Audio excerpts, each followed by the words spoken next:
Hi friends and parents, welcome back to my channel all about autism. आज की video teaching preschool का part 2 है। आज की वीडियोस में हम मज़ीद बात करेंगे कि how to teach kids with autism.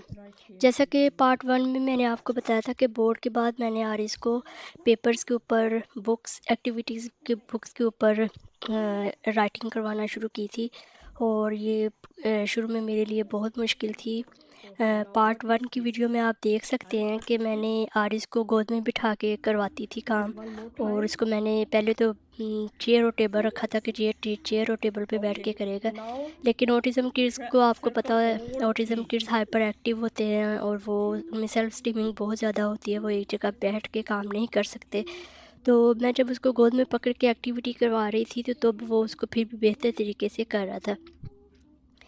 Autism kid का सबसे बड़ा जो प्रॉब्लम होता है वो यही होता है कि वो बैठना नहीं चाहते, और उसके लिए आप उनको डिफरेंट एक्टिविटीज़ के ज़रिए उनको टीच कर सकते हैं, उनको सिखा सकते हैं। इसके लिए अगर आप दूसरे तरीके से उनको सिखाएंगे तो वो आपकी बात नहीं सुनेंगे। इसके लिए आप कोई प्रॉपर एक्टिविटी करवाएं तो बच्चा उस एक्टिविटी में इन्वॉल्व होता है। उसकी एक्टिविटीज़ भी बच्चों की इंटरेस्ट के मुताबिक होनी चाहिए, ताकि शुरू में जैसे ये यहाँ पे आरिस बोर्ड पेपर्स को यूज़ कर रहा है, पेपर्स के ऊपर एक्टिविटी कर रहा है। तो शुरू में मैं आरिस को पेपर्स के ऊपर एक्टिविटी नहीं करवाती थी, इसको टॉयज़ के ज़रिए फ़न एक्टिविटीज़ करवाती थी ताकि ये बैठे और करे। आपने मेरी वो वीडियो बहुत सारी देखी होंगी जिसमें पज़ल्स और टॉयज़ के ज़रिए मैं इसको एक्टिविटीज़ करवाती थी। तो उससे ये होता है कि बच्चों में बैठने की स्ट्रेंथ बढ़ती है, सिटिंग स्ट्रेंथ उनकी बढ़ती है। तो फिर उनको आहिस्ता आहिस्ता उनको पता चलता है कि वो बैठ के ये काम हम बैठ के आराम से कर सकते हैं, और इस तरह बच्चों में सेल्फ स्टीमिंग बहुत ज़्यादा कंट्रोल होती है। उसके बाद ये डे 2 था। मैंने यहाँ पे आरिस को जिस चेयर में अब इसी टाइम बैठा हुआ है, ये आरिस की हाई चेयर थी, इसके साथ एक सीट बेल्ट होती है, वो सीट बेल्ट इसको मैं बांध देती थी इसमें। फिर ये अपनी मर्ज़ी से उठ के नहीं भाग सकता था। तो जब ये भागता था, मतलब निकलने की कोशिश करता था, रोता था, तो फिर मैं इसको कहती थी no, first do this activity, complete your activity, then you can come out from the chair. तो इसके अलावा जब ये एक एक्टिविटी कंप्लीट कर लेता था, फिर मैं इसके लिए बबल्स बनाती थी या इसको कोई चॉकलेट देती थी। उसकी मैंने वीडियो बनाई नहीं हुई है, तो इसलिए मैं वो यहाँ पे शेयर नहीं कर सकती, क्योंकि उस टाइम आरिस चेयर से बाहर निकला होता था तो वो बहुत ज़्यादा इधर उधर भाग रहा होता था। तो इन एक्टिविटीज़ में आप देख सकते हैं कि आरिस का राइटिंग इतनी ज़्यादा इम्प्रूव नहीं है, और आरिस पेंसिल को भी सही तरीके से नहीं पकड़ रहा है। लेकिन आपने बच्चों को बहुत ज़्यादा फोर्स नहीं करना, वो जैसे लिखना चाहते हैं, जैसे लिख रहे हैं, हाँ, आप साथ साथ में ठीक करवाने की कोशिश ज़रूर करें। जैसा कि आपने देखा है कि मैं साथ साथ इसको पेंसिल को कैसे होल्ड करना है इसको बताती रहती थी। लेकिन आपने बहुत ज़्यादा उस बच्चों को फ़ोर्स नहीं करना, इस तरह बच्चे बहुत ज़्यादा डिस्टर्ब होते हैं, उनका वो फिर काम करने को दिल नहीं करता। तो ये कुछ दिन, हर दिन की अलग से एक्टिविटीज़, एक अलग से मैंने मतलब पूरा पैकेज काम का बनाया होता था वर्क का, कि मैंने आज के दिन यार इसको होमवर्क करवाना है।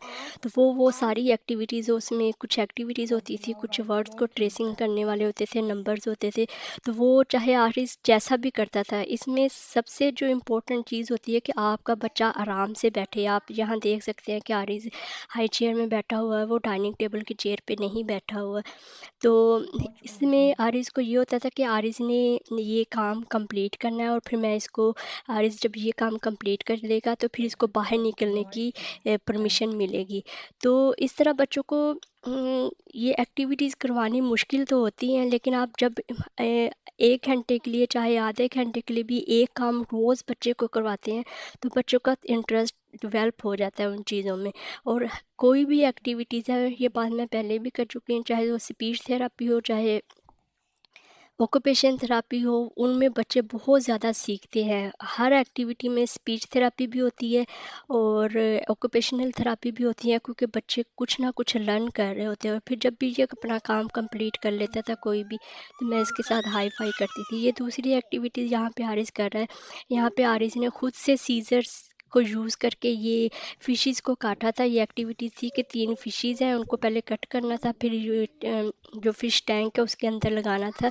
तो आरिस को ये کیونکہ شروع میں کٹنگ میں بہت مشکل آ رہی تھی. میں یہاں پہ کٹنگ کی ویڈیو نہیں بنا سکی کیونکہ مجھے بار بار اس کو سکھانا پڑ رہا تھا کہ وہ اس کو سیزر کو اوپن کرنا ہے، پھر کلوز کرنا ہے، اس طرح کٹ کرنا ہے. تو میں اس چیز کی ویڈیو نہیں بنا سکی یہاں پہ. لیکن آپ دیکھ سکتے ہیں یہاں آریز اس کو پیسٹ کر رہا ہے. تو پھر اس کے نیچے دوسری ایکٹیویٹی تھی اسی سے ریلیٹڈ، کیا 3 فشیز سی کے اندر ڈرا بھی کرنی تھی. تو اوشن کے اندر 3 فشز ڈرا کرنی تھی. ایک فش میں نے ڈرا کر دی تھی، پھر دوسری اور تیسری فش آریز نے ڈرا کی تھی. And parents remember one things, بچے شروع میں بہت زیادہ تنگ کرتے ہیں. ہو سکتا ہے بچے پہلے دن، دوسرے دن، تیسرے دن بہت زیادہ تنگ کریں، وہ بیٹھے نہ، زیادہ جمپنگ کریں، وہ آپ کے قابو میں نہ آئیں. تو آپ کو اس کے لیے اپنے پیشنس کو بڑھانا پڑے گا. آپ بچے کو شروع میں پہلے دن 15 منٹ کے لیے بیٹھے، دوسرے دن آدھے گھنٹے کے لیے لے کے بیٹھے، تیسرے دن پھر 15 منٹ کے لیے، آدھے گھنٹے کے لیے لے کے بیٹھے. لیکن اس کے لیے سب سے جو ضروری چیز ہوتی ہے بچوں کو سکھانے کے لیے، وہ یہ ہے کہ آپ نے اپنے پیشنس پہ قابو رکھنا ہے اور بچوں کو لے کے بیٹھنا ہے. یہ نہیں کہ اگر بچہ ایک دن نہیں کام کر رہا، تنگ کر رہا ہے، تو آپ اس کو چھوڑ دیں کہ یہ تو کرنا نہیں چاہتا یا یہ کر نہیں سکتا. نہیں، یہ چیز ہو ہی نہیں سکتی کہ پیرنٹس سکھائیں اور بچے نہ سیکھیں. نارمل کڈس بھی سیکھنے میں بہت زیادہ تنگ کرتے ہیں، لیکن یہ تو پھر بھی کڈس ود اوٹیزم ہیں، ان کو سکھانے کے لیے ہمیں بہت زیادہ صبر سے کام لینا چاہیے. آرز بھی شروع میں بہت زیادہ تنگ کرتا رہا ہے. اس کی مطلب کہ سیٹنگ جو ٹائم ہے، کیونکہ آپ میری پہلی ویڈیوز دیکھ سکتے ہیں، میں نے اس کو ٹوائس کی ایکٹیویٹیز کروا کے اس کو بٹھانے کی سیٹنگ کی اس کی اسٹرینتھ بڑھائی ہے. پھر اب یہ چیئر میں بھی بیٹھ کے کر رہا ہے. تو میں اس کو کرواتی تھی، لے کے بیٹھتی تھی، اس لیے یہ بیٹھتا بھی تھا.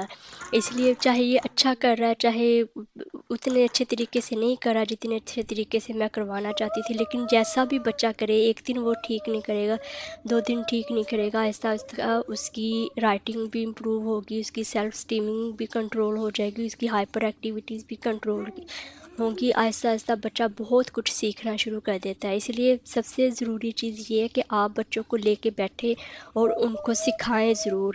ایک دن میں بچہ اگر ایک ورڈ بھی سیکھتا ہے تو ایک مہینے میں 30 ڈیز ہوتے ہیں، تو وہ 30 ڈیز میں 30 ورڈز لازمی سیکھے گا.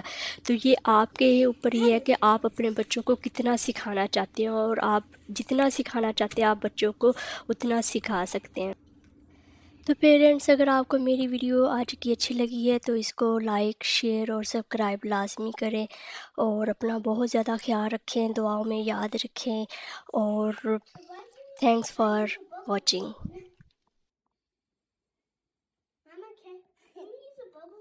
Okay, Bubble, all done. 100 do your homework. But can we use a bubble machine?